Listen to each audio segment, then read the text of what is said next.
Now, there's a new thriller out on Netflix. It's called The Woman in Cabin 10.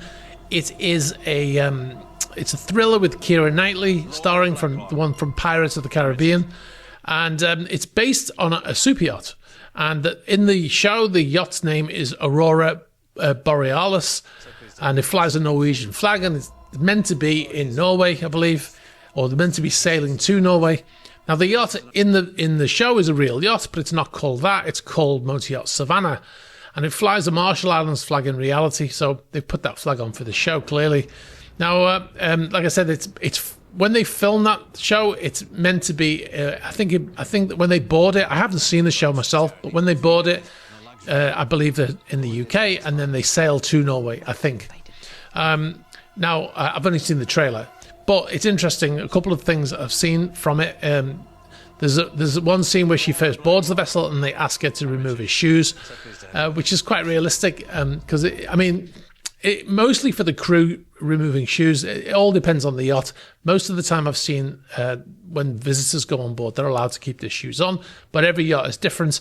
And one of the things the woman says to her is that if you have to take your shoes off and put them in the basket, and if you need any shoes or any socks or anything, we'll supply them. But if you notice in the footage, the deck is actually wet at the time. So if they were going to force people to remove the shoes on a wet deck, they'd have to supply them with something to wear.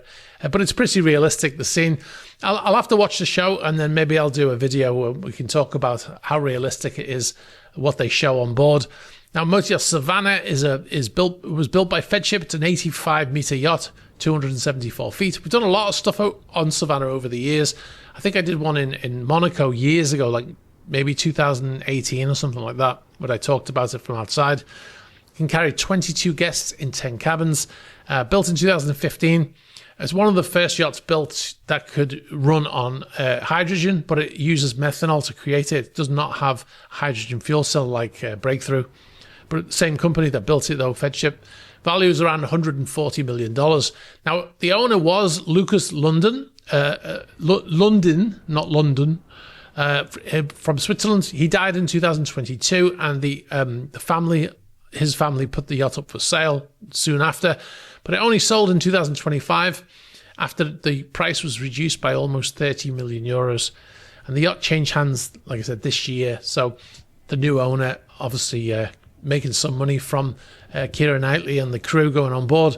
Now, there's an article I saw where they're talking about how they filmed on board. There was a lot of people. I think they said there was 70 of them. The actors and the crew came to 70 people, but there's only room for like 22 people. So they must have been filming during the day and then leaving at night, because they couldn't have 70 people on board overnight.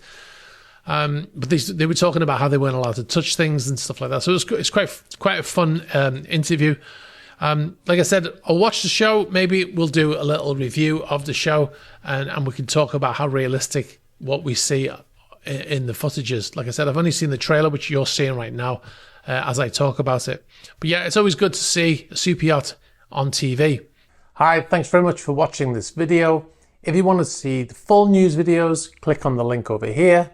And if you'd like to find the channels, you can find the links below here. Thanks for watching. Don't forget to subscribe.